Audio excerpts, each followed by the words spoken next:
Bienvenue dans le débat consacré à la 4e tournée d'Antony Blinken en Afrique. Après une escale rapide au Cap-Vert, le secrétaire d'État américain était en Côte d'Ivoire et maintenant au Nigeria. Il s'envolera ensuite pour l'Angola.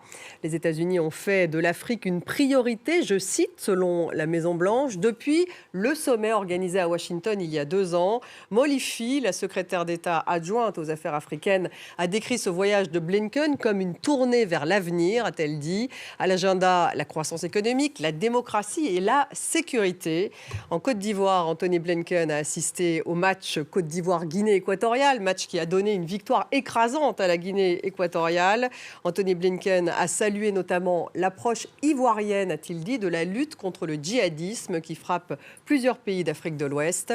Les États-Unis ne sont pas les seuls à développer des relations avec les pays africains. Antony Blinken a été précédé par son homologue chinois, Wang Yi, qui vient d'effectuer sa propre tournée annuelle en Afrique la semaine dernière. Il était aussi en Côte d'Ivoire, mais également en Égypte, en Tunisie ou encore au Togo. Ce continent est convoité aussi bien par la Chine que par la Russie. Alors, l'Afrique est-elle devenue une priorité pour les États-Unis face justement à la Russie ou à la Chine ou même face à la France? Quelle est la stratégie américaine dans le continent? Qu'attendent finalement la Côte d'Ivoire, le Nigeria ou encore l'Angola de Washington? Voilà les questions que nous allons poser à mes invités. J'ai le plaisir d'avoir à mes côtés Niagale Bagayoko. Bonsoir. Bonsoir. Vous êtes présidente du Centre de recherche African Security Sector Network. Bienvenue. En face de vous, Antoine Glaser. Bonsoir. Bonsoir. Journaliste, co-auteur avec Pascal Hérault du piège africain de Macron. Et ça, c'était publié chez Fayard. Bienvenue aussi. Général Dominique Trinquant. Bonsoir. Bonsoir. Ancien chef de mission militaire française auprès des Nations Unies. Bienvenue à vous, Général. Nous avons en duplex de Washington William Lawrence. Bonsoir, vous êtes professeur à l'American University à Washington, également ancien diplomate américain. Vous avez dirigé pendant 5 ans les relations américano-africaines pour le State Department. Bienvenue à vous. Avant de démarrer cette discussion, je vous propose d'abord de faire un point en images de cette visite d'Antony Blinken au Cap-Vert, Côte d'Ivoire, Nigeria, Angola, avec Noémie Roche.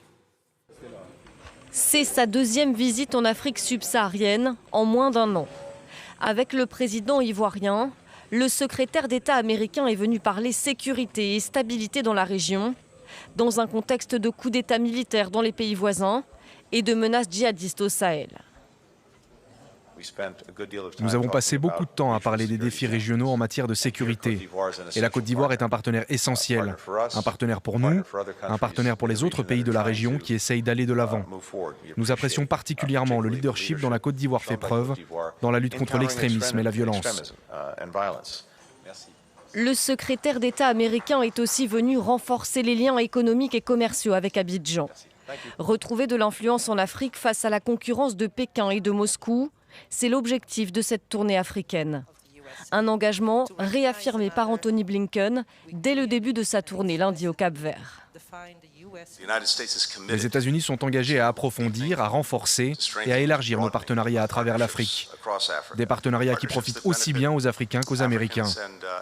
Comme l'a dit le président Biden, nous sommes totalement impliqués en ce qui concerne l'Afrique. Le président américain avait promis de se rendre lui-même en Afrique en 2023, mais il n'a jamais concrétisé cet engagement. Après le Nigeria, autre partenaire important des États-Unis, Antony Blinken se rendra en Angola pour la dernière étape de sa tournée. Antony Blinken qui vient d'arriver donc au Nigeria où il a été accueilli aussi par le président Bola Tinubu. Ça c'est en ce moment. Ensuite il ira en Angola, donc ça sera le dernier pays de sa tournée. Antoine Glaser, est-ce qu'on peut dire que depuis ce sommet États-Unis-Afrique qui avait été organisé en 2002 à Washington, l'Afrique est devenue une priorité pour les États-Unis? Oui, absolument. Je veux dire, même bien sûr, on sait bien qu'il y a d'autres crises en ce moment. Mais l'Afrique, c'est vraiment le continent de demain. C'est le continent qui redevient totalement géostratégique. C'est des enjeux de matières premières. Ce n'est pas un hasard si Antony Blinken y va quand même dans les 2 grands pays, les grands pays pétroliers du continent, l'Angola, le Nigeria. Les Américains, on ne le sait pas, mais sont très actifs même dans les pays francophones comme le Centrafrique. Parce que pour eux, l'enjeu, ce n'est pas simplement la Russie, c'est la Chine. Ça veut dire c'est la Chine qui s'est installée en Afrique, qui investit beaucoup moins. mais qui est quand même pour les matières rares. Finalement, c'est le continent de demain, c'est le continent où c'est un enjeu. Alors, dire que ça devient géostratégique, c'est une évidence. C'est la diplomatie d'influence aussi, c'est quand même les voix aux Nations Unies. Donc, ça paraît pas comme ça a priori quand on ne connaît pas, mais quand on regarde pays par pays, et dans chaque pays, vous avez des confrontations dans l'ombre entre Russes, Chinois et Américains, systématiquement. Et il y a des pays, ce n'est pas les Russes qui inquiètent souvent les Américains, ce sont les Chinois qui les intéressent. Pour eux, en fait, dans le monde, l'ennemi principal, entre guillemets, c'est d'abord la Chine. Pourquoi ? Parce que quand vous avez cobalt, lithium et vous avez tout ça dans vos portables, c'est des pays comme la République démocratique du Congo, où vous avez un ambassadeur américain, Mike Hammer, il est resté 8 ans. Et maintenant, c'est l'envoyé spécial de Joe Biden en Afrique. Donc ça veut dire que c'est les pays à matière première, ça intéresse les trois. Niagale Bagayoko, la guerre en Ukraine aussi, est-ce qu'elle n'a pas, et ce soutien de Washington à Kiev, est-ce que ça n'a pas renforcé la nécessité de l'Afrique pour les États-Unis d'être justement un continent important d'un point de vue géostratégique ? Et d'un point de vue géopolitique, je dirais. En réalité, c'est ce qu'a révélé effectivement la guerre en Ukraine, c'est que la voix de l'Afrique compte en réalité dans les équilibres internationaux. Pour réagir très brièvement à ce que disait Antoine, je dirais que oui, l'Afrique est une priorité pour les États-Unis, mais c'est leur dernière priorité en matière de politique étrangère. Il ne faut pas oublier que traditionnellement, l'Afrique figure quand même toujours au dernier rang des intérêts identifiés par les Nations Unies, les États-Unis, pardon. Ça, je ne pense pas que ça change véritablement. Et c'est dans ce cadre-là qu'il convient de lire les choses. Il y a un regain d'intérêt. Ça explique peut-être que Joe Biden ne se soit tout de même jamais déplacé directement. Comme Donald Trump. Oui, alors il y a un regain d'intérêt sur les deux fronts. Et effectivement, sur le plan économique, essentiellement la Chine. Sur le plan sécuritaire, la Russie. Et le lien avec l'Ukraine, en fait, c'est que pour contrer la menace globale russe, qui est aussi bien en Ukraine qu'ailleurs, eh bien, en Afrique, c'est important. Et d'une certaine façon, les États-Unis, on le voit bien dans leurs déplacements, là, vont en Côte d'Ivoire. Alors, c'est pas vraiment le Sahel, mais c'est pas loin du Sahel. La frontière nord, c'est le Burkina Faso. On va y revenir, parce qu'il y a la question de la sécurité, bien sûr. Voilà, sur la sécurité. Et on voit bien que, d'une certaine façon, ils prennent le relais de la France qui était présent au Sahel, on en parlera peut-être tout à l'heure, et ils prennent ce relais-là. Parce que la France, aujourd'hui, a du mal quand même à pouvoir continuer à parler au Sahel. Et donc, l'appui américain dans le pourtour du Sahel, parce que là aussi, il faut se souvenir que les États-Unis sont toujours présents au Niger. Sauf qu'ils pensent qu'ils n'y sont pas pour très longtemps et que donc ils cherchent d'autres bases, Côte d'Ivoire, Bénin, Togo. Et c'est le souci étant de continuer à tenir ce rempart, entre guillemets, contre le Sahel et la menace djihadiste qu'il y a au Sahel. William Lawrence, vous qui êtes ancien diplomate, est-ce qu'il y a eu un tournant politique justement du côté des États-Unis entre Biden et Trump ? On se souvient que Donald Trump humiliait les Africains. Est-ce que Biden, est-ce que sa diplomatie justement en Afrique est un tournant ? Oui, ça a beaucoup changé depuis l'avènement de Biden, mais d'abord, il faut dire qu'il y a certaines continuités aussi. Les États-Unis est le premier investisseur privé en Afrique et le plus croissant.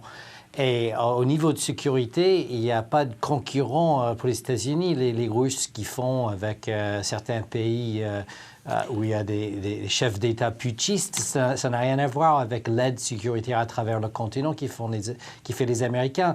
Donc oui, il y a une certaine concurrence avec la Chine et avec la Russie, mais je crois que c'est un peu trop discuté. Le but de Biden, c'est de soutenir les pays qui ont fait des progrès. Cap Vert, c'est le premier pays en Afrique qui a complété 2 compacts de défis millénaires, Millennium Challenge Corporation. Donc, je ne sais pas, $1 milliard de développement lié au progrès démocratique. C'est ça le but là. Côte d'Ivoire, oui, il y avait 3 coups d'État dans les pays autour, mais il y a beaucoup d'investissements privés américains. qui veulent développer et en tant que modèle pour d'autres pays africains. Donc, c'est cette confluence de progrès démocratique, investissement privé, comme rempart contre les instabilités autour, qui est plus important pour les Américains que la concurrence avec la Russie, qui n'est pas grand investisseur en Afrique, et concurrence avec les Chinois, qui font presque rien au niveau sécuritaire. Juste pour terminer, à travers le continent, il n'y a pas un pays plus implanté diplomatiquement que les Américains. Et souvent, le siège de l'Agence internationale de développement, USAID, est plus grand que l'ambassade, avec beaucoup de formation au niveau personnel, etc. Donc, c'est un modèle différent que les Russes et les Chinois. Et on ne les voit pas tellement concurrents que les gens imaginent. Antoine Glaser pourrait répondre justement à William Laurence. Pas concurrent, mais on voit par exemple, ils interviennent à la façon américaine, ça veut dire une façon privée. Quand vous avez en Centrafrique, là, mes amis l'Africa Intelligence, ils ont sorti une information qu'il y a une société militaire privée qui s'appelle Bancroft, et là où il y a Wagner, je veux dire, où il y a les Russes. Et eux, qu'est-ce qui intéresse les sociétés militaires privées américaine, c'est les terres rares, c'est le lithium, c'est le rhodium, etc. Ça veut dire les Russes de Wagner, eux, ce qui les intéresse, c'est l'or et le diamant, et les sociétés américaines. Donc il y a un travail souterrain quand même des Américains dans l'ensemble de cette région. Et c'est vrai que, on va peut-être en venir aussi à parler de ça, mais c'est vrai qu'on a l'impression que, on a vu que le Niger a été un tournant. Quant au Niger, l'armée française s'est fait vraiment virer, il n'y a pas d'autre mot, et que par contre les Américains sont restés, et également les Allemands. On voit bien que le fait de la diplomatie d'influence française qui s'est affaiblie en Afrique, il y a une espèce, je ne dis pas qu'il y a une inquiétude des Américains, mais c'est vrai que jusqu'à présent, on avait l'impression que tout le monde s'adressait à la Tour Eiffel à Paris pour parler de l'Afrique. C'est ça quand même, il y a quand même un changement. Alors je ne dis pas que c'est pas pour ça que Anthony Blinken est en train de faire la tournée était prévu depuis longtemps. Ce discours démocratique, c'est un discours... Il y a quand même une espèce de vide qui fait qu'on voit bien que les Chinois s'intéressent particulièrement aux pays francophones. Et quand ils vont en Côte d'Ivoire, les Chinois disent à Alassane Ouattara, le grand stade pour la CAN que vous venez d'inaugurer, c'est nous qui les avons construits. Et les Américains, ils disent à Ouattara, on va vous construire un site de drones, d'attaque et de défense. Chacun a aussi son propre business. Est-ce qu'il profite justement, Niagalé Bagayoko, d'une sorte de retrait français, en tout cas du fait que la France ait dû quitter le Mali, le Niger? Est-ce que finalement, les Américains et les Chinois en profitent? Tous les acteurs en profitent, à commencer par les partenaires européens qui désormais affichent leur volonté de se distinguer, de se distancier des positions françaises, alors même qu'ils les ont très franchement soutenues au cours des 10 dernières années écoulées. Donc oui, le retrait forcé de la France favorise largement la compétition, parce qu'on n'est pas avec des ennemis dans tous les cas, hein, si on prend le cas de l'Allemagne. La compétition. La compétition. Et non pas la compétition ou effectivement la compétition. Mais par ailleurs, je pense que ce qui est intéressant dans le cas américain, c'est à mon avis la difficulté qu'ils ont aujourd'hui à rendre cohérent leurs options en matière de réalpolitik, c'est-à-dire, comme le général l'indiquait, leur volonté farouche de rester impliqués, notamment militairement, dans certains pays. Le cas du Niger est très intéressant de ce point de vue-là. Et leur stratégie nationale de sécurité, qui date de 2022 maintenant, et dont on voit très bien qu'ils ont du mal à la mettre en œuvre. Elle est axée, les deux principaux titres, c'est favoriser des sociétés ouvertes. On s'aperçoit que l'évolution politique africaine va plutôt vers plus de souveraineté affichée, plus de nationalisme, et d'autre part, favoriser la progression démocratique. Et on voit très bien que ce n'est pas non plus la voie que prend le continent. Donc je pense que les États-Unis, eux aussi, ont une difficulté de positionnement face notamment à des États africains qui eux-mêmes cherchent à se repositionner, comme on le voit à travers l'exigence des nouvelles autorités du Niger de renégocier avec tous les partenaires étrangers la présence militaire sur leur territoire. Général Trinquant, une analyse sur le Niger. C'est tout de même intéressant de dire que la France a dû quitter le Niger, mais effectivement, comme le disait Antoine Glaser, les États-Unis sont restés. Ils ont 1000 soldats à Agadez. Oui, et donc ils ont réussi à négocier de rester. Ils se sont Est-ce que c'était la première fois qu'il se distinguait véritablement de la France? Parce qu'on avait l'impression que, justement, il pouvait y avoir une coopération entre la France et les États-Unis avant. Il faut d'abord souligner que la base à Agadez était là avant que les Français n'arrivent. C'est une base ancienne. Ça, c'est le premier point. Le deuxième point, c'est que je ne pense pas qu'il y ait une négociation. Aujourd'hui, les Américains sont en train d'étudier la possibilité de se placer ailleurs. Parce que le Niger, les rapports avec la Russie sont en train de s'amplifier. Globalement, avec l'accord et l'aide du Burkina Faso et du Mali, les trois pays putschistes du Sahel, si j'ose dire. Et donc, je pense que les Américains voient bien qu'ils ne vont pas pouvoir rester très très longtemps au Niger. Et s'ils veulent avoir un contrôle par les drones ailleurs, il va falloir qu'ils se placent ailleurs. Mais plus globalement, je pense que sur le plan sécuritaire, les États-Unis aujourd'hui, en Afrique, se replacent. Alors, je comprends bien, effectivement, avec le développement, et c'est important, mais aussi se replacent dans la compétition globale avec la Russie, qui, elle, effectivement, n'apporte que des armes et Wagner, ou Africa Corps maintenant, d'ailleurs.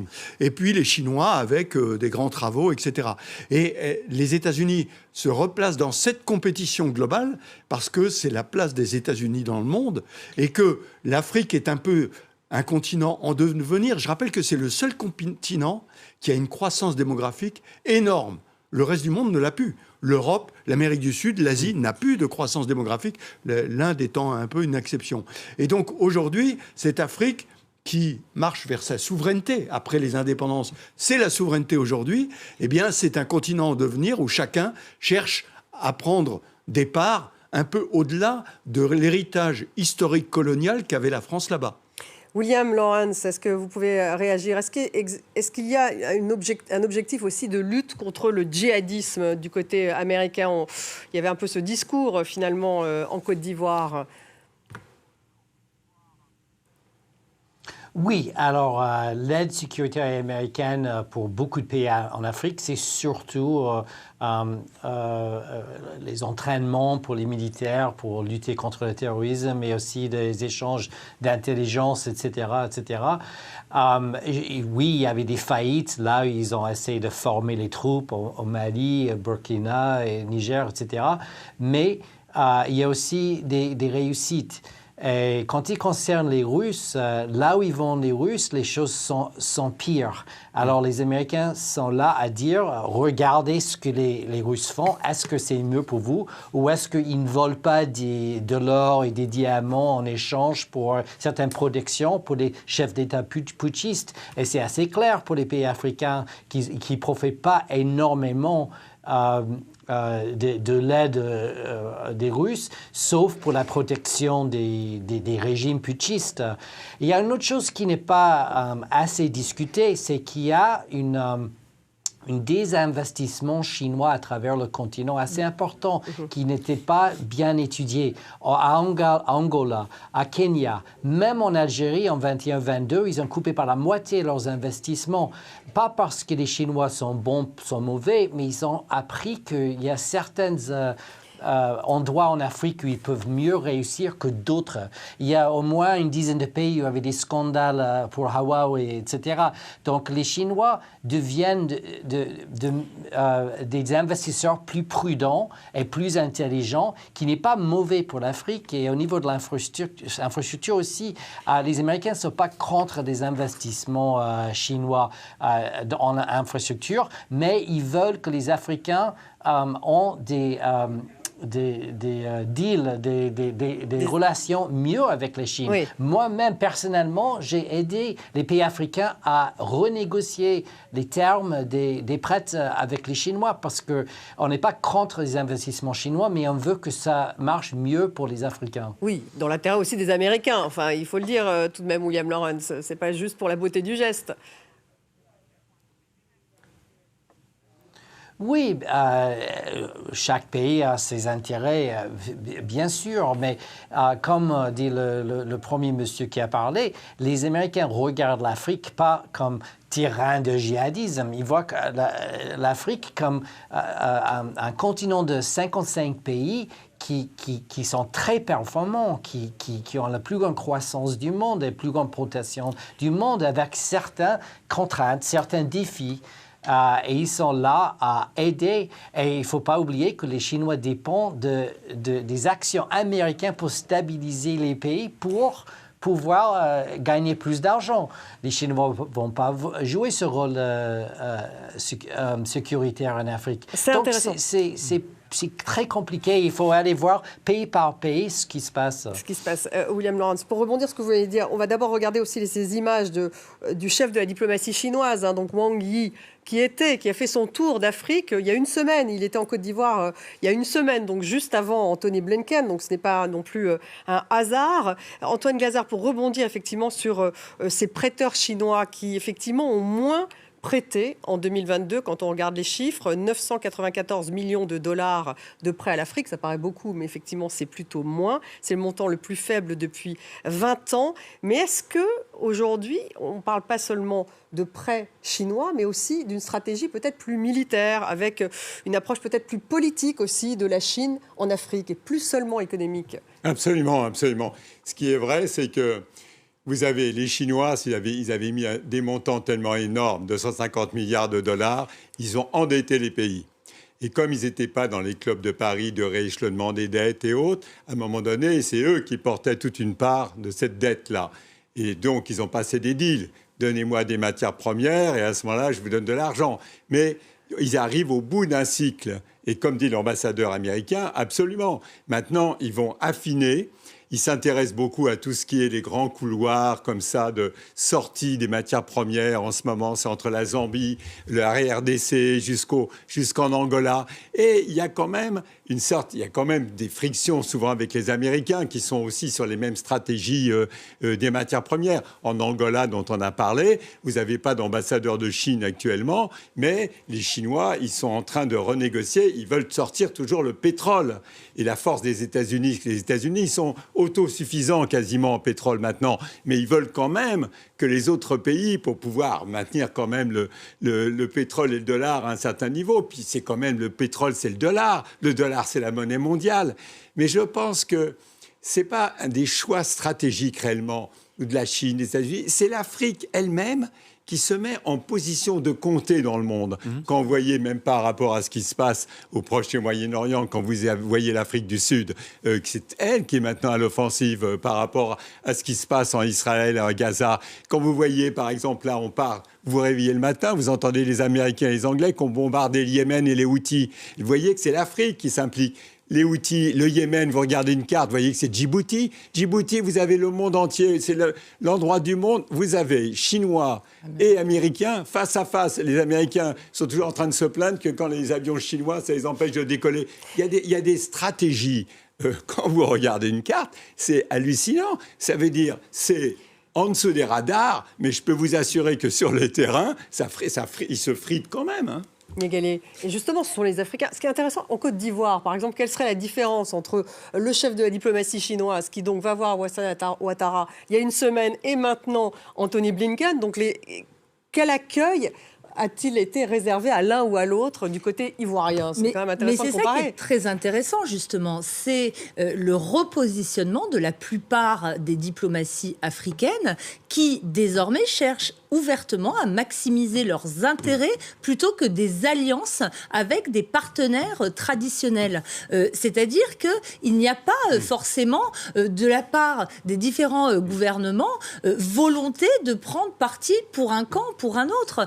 Je ne pense pas qu'ils considèrent la venue du ministre chinois comme antinomique avec la venue ils ont du le monde ministre entier américain. en salle d'attente. Exactement. Parce vous attendez votre tour. Exactement. Donc on parle des trois principaux acteurs, mais des puissances du Moyen-Orient, justement, sont la Turquie, l'Iran, énormément. On parle aussi du besoin des voix de l'Afrique au Conseil de sécurité. C'est très vrai pour l'Iran, c'est très vrai pour Israël aussi. Ces enjeux-là existent. Mais juste une petite remarque par rapport à cette question du bénéfice que sont censés tirer les différents pays des puissances étrangères. Il était question de la Russie.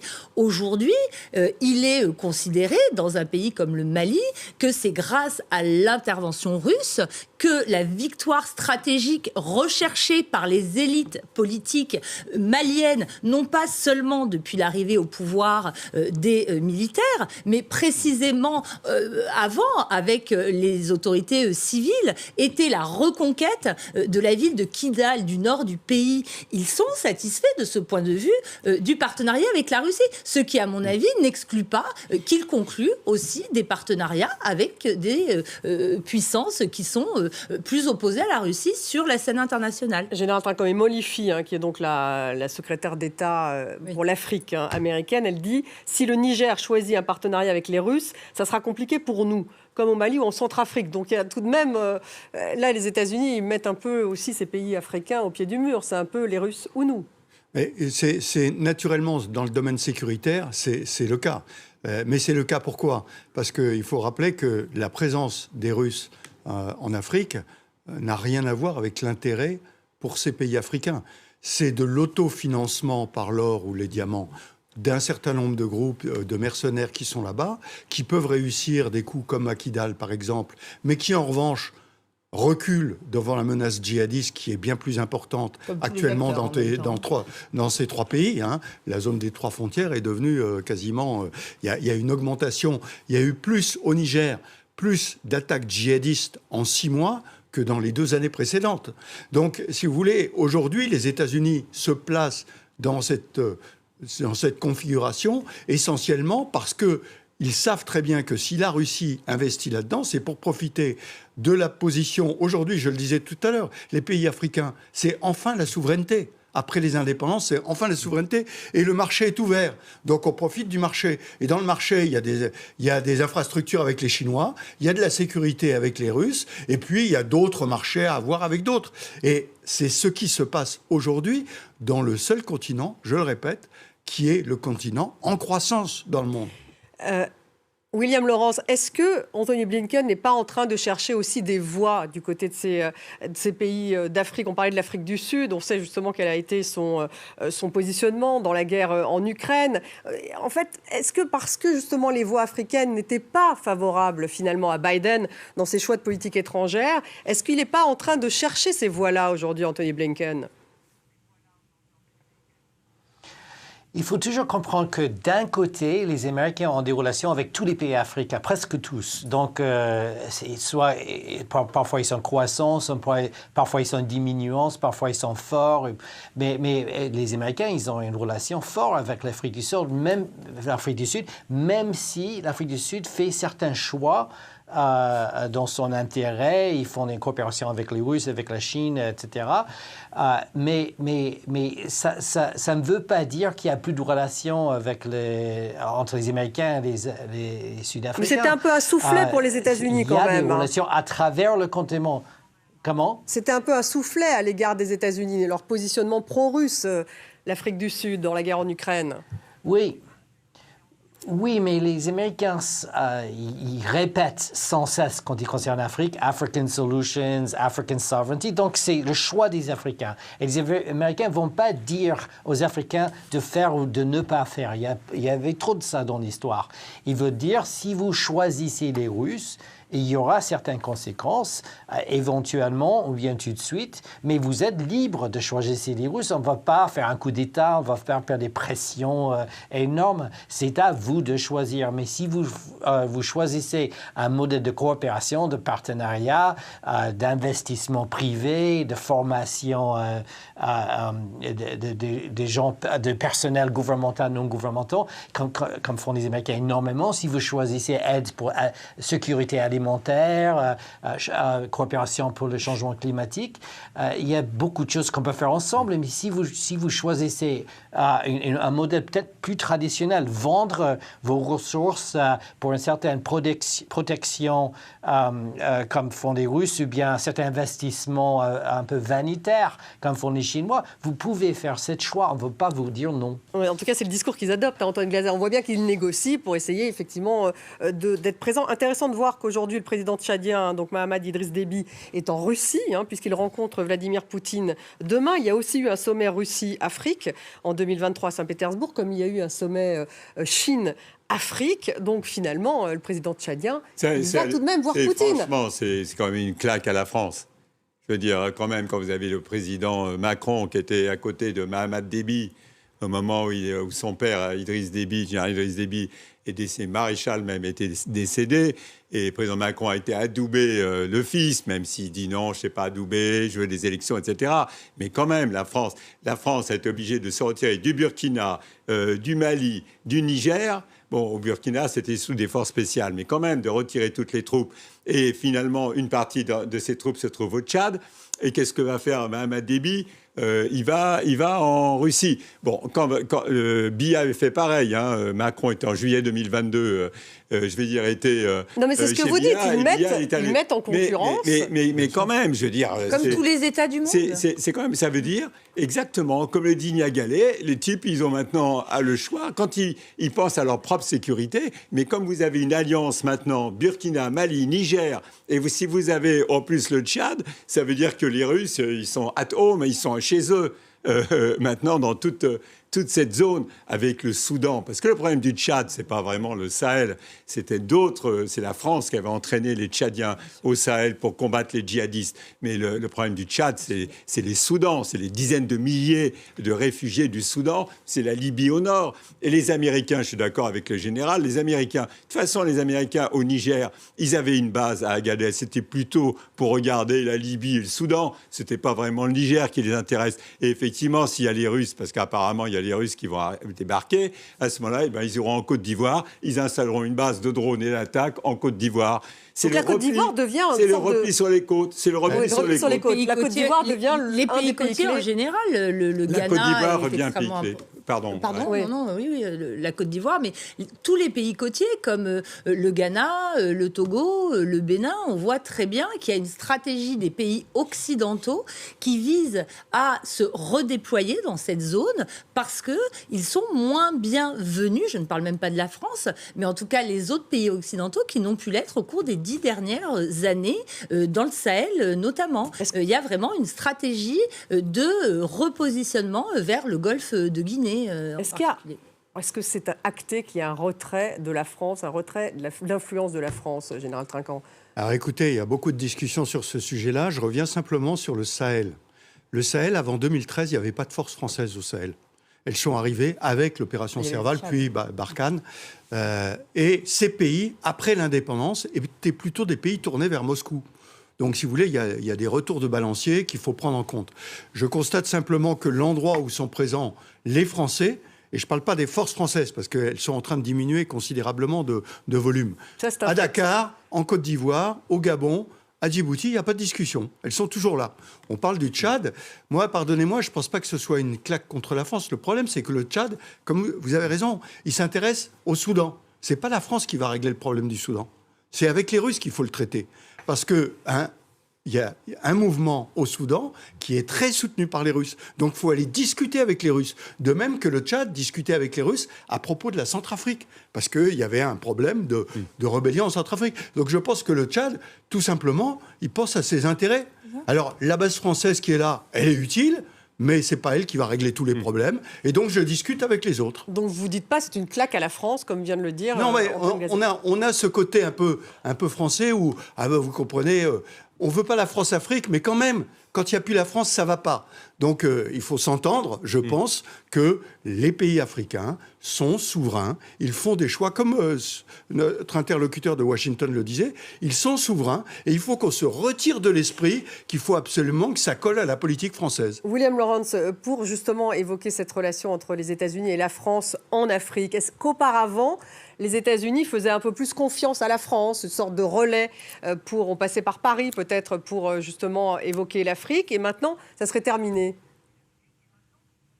C'est-à-dire qu'ils auraient une relation directe. Je crois que la chose la plus importante, c'est que, oui, après la chute de Oui, après la chute de l'Empire britannique et la décolonisation de l'Afrique, il y avait toujours des zones d'influence pendant la guerre froide, là où il y avait des Français avant, il y avait une certaine influence française contemporaine.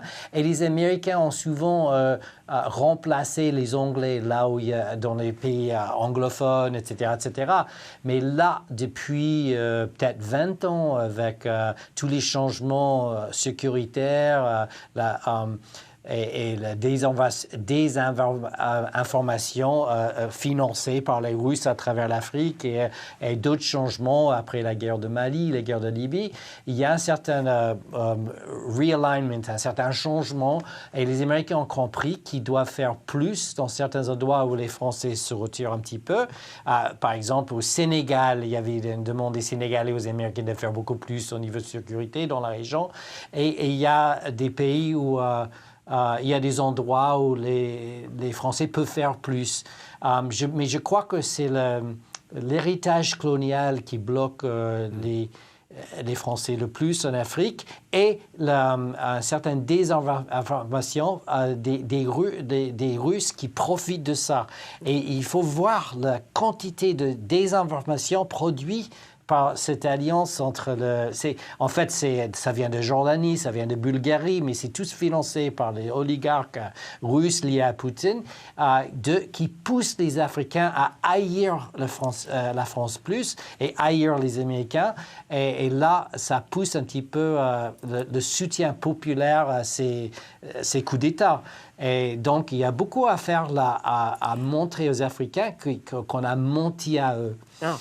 Antoine Gazer, il parle de guerre informationnelle, là. Bien sûr, mais je veux dire, là, ce qui est une réalité, c'est qu'effectivement, les Russes, ils ont surfé sur une situation, c'est-à-dire cette espèce d'anachronisme historique qui fait que c'est au moment où la France est la plus faible sur le plan économique en Afrique, c'est là où elle est la plus critiquée. Ça veut dire finalement, au lieu d'être critiquée dans la période vraiment post-coloniale, où elle a cru longtemps qu'elle était encore chez elle en Afrique, de 60 jusqu'à la chute du mur de Berlin, finalement en 89-90, elle a continué un peu à se croire chez elle dans cette région. Et là, le général, si on a ce genre de réaction, même par rapport au Tchad, c'est parce que quand vous avez des militaires français, eh ben, c'est bien évident que la France est quand même la seule puissance extérieure au continent, je ne parle pas de Djibouti, à avoir maintenu des bases militaires. Quand ce n'est pas des bases, on dit au Tchad, c'est une opération. Mais c'est ça qui donnait que finalement, la présence de l'armée française a quand même servi de cache-misère à une présence française globalement déshérence. Mais le fait qu'on voit des chars avec des petits drapeaux dans le Sahel, les Africains ont l'impression que la France est encore toute puissante, alors que les chefs d'État, ils disent rien, ça les arrange. Eux aussi, ils jouent de cette influence contre la France parce qu'ils n'ont pas leur propre responsabilité. Tout le problème dans le Sahel, c'est parce que les chefs d'État de la région n'ont pas exercé leur pouvoir régalien dans toute cette région. C'est ça la réalité. Et donc, je veux dire, c'est vrai, mais il y a ce qu'on appelle le ressenti, comme quand il fait froid ici, sauf qu'il y avait un ressenti anti-français qui est anachronique par rapport à une France qui est complètement maintenant out du jeu, out of the world. Carrément out, ce que vous dites, Niagalé Bakayoko. Un ressenti qui est devenu un ressentiment. Et je pense qu'il faut se méfier de l'idée selon laquelle les Africains sont instrumentalisés, sont seulement le jouet de la désinformation insufflée par des puissances extérieures. Il y a des vraies bien entendu opérations de désinformation. Des opérations extrêmement efficaces de désinformation, mais qui exploitent un terreau qui a commencé à émerger tout au long de la décennie 2010. Et il faut être très attentif à la façon dont les Africains eux-mêmes revendiquent leur choix et refusent en réalité d'apparaître comme les jouets des puissances extérieures au continent. Ils refusent l'idée selon laquelle on est dans un nouveau scramble of Africa aujourd'hui. Général Trinquant, sur cette guerre informationnelle, comment font les Américains justement pour contrer cette influence des Russes, par exemple? La France, elle a du mal. Non, alors le premier point, c'est qu'effectivement, en particulier au Sahel, ce sont les États qui n'ont pas rempli leur rôle dans ces États du Sahel.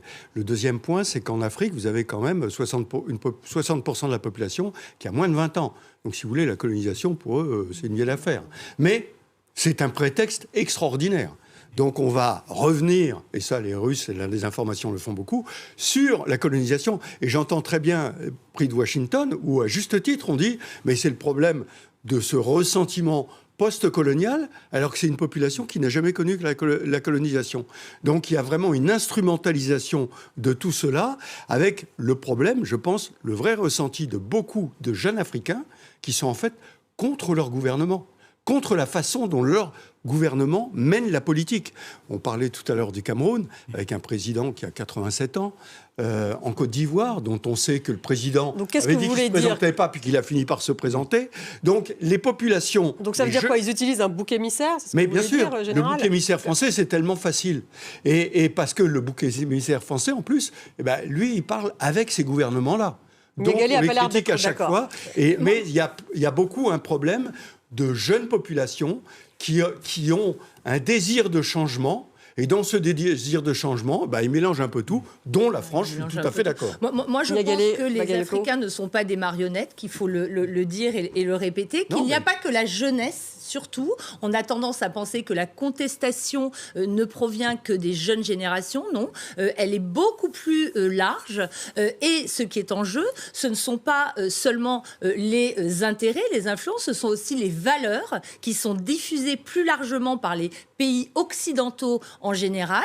On ne regarde pas suffisamment l'attractivité des pays autoritaires à travers le modèle moral dont ils font la promotion. Moral, c'est-à-dire quoi? Conservateur, vous voulez dire d'une morale conservatrice qui rejette notamment les normes en matière de promotion du genre, en matière de défense des droits des minorités sexuelles.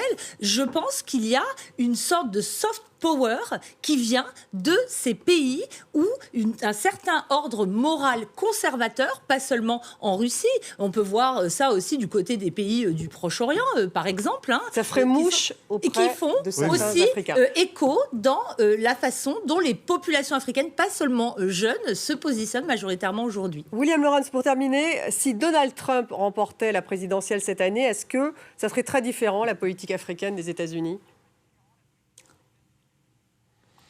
Il ne va pas le faire parce que les voteurs indépendants ne vont pas voter Trump. Non, oui, mais s'il remportait... C'est pas assez, c'est 30% de la population. Mais s'il revient au pouvoir, c'est possible. On a dit la même chose en 2016, mais c'était différent. Mais si il revient au pouvoir, je crois qu'il va ignorer, il va négliger l'Afrique comme il a fait pendant ces 4 ans. Et l'Afrique sera laissée à sa propre voie, sa propre négociation. Il y aura encore d'investissements privés américains, mais beaucoup moins d'engagement. Ça ne va pas changer grand-chose, à moins que les forces de désordre peuvent accroître si les Américains ne s'engagent pas à aider les forces de l'ordre à travers le continent. En tout cas, ils seraient moins interventionnistes. Je crois que... Oui. C'est ce que vous dites. Oui. Merci beaucoup, William Lawrence. Moins interventionniste, mais moins de partenariat aussi, les deux. Merci d'avoir été avec nous, en direct, en duplex même de Washington. Merci Niagale Bagayoko, Général Trinquant, Antoine Glaser.